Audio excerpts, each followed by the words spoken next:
Watching a water flow in a river or from a tap leads us to ask the question, what quantity of water has flowed?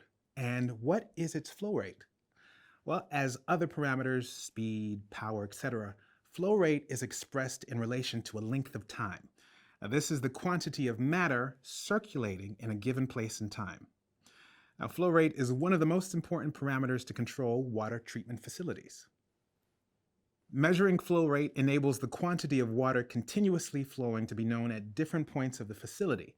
Two cases are possible. Either flow is within a totally loaded pipe where the fluid is under stress, or flow is free as in rivers and open channels, mains, and storm water overflow systems. Controlling the flow rate enables the water treatment to be optimized and the treatment's effectiveness to be taken into account. Now, flow rate is symbolized by the letter Q and may be 1. In volume with the symbol Q, index V or QV, 2. In mass with the symbol Q, index M, QM.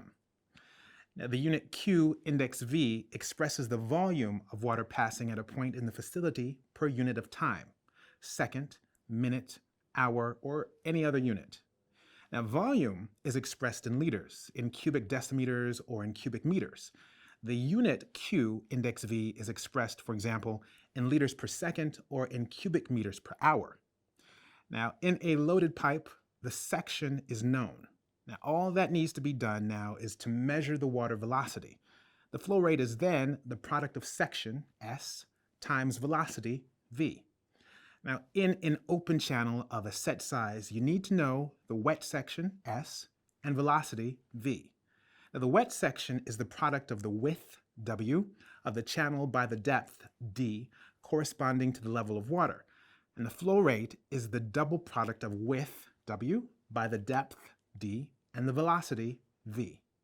What you need to remember.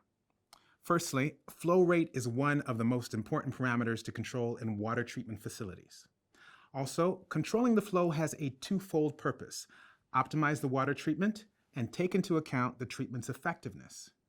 And flow rate can be expressed in mass or in volume. And also, it requires water's velocity to be measured in motion.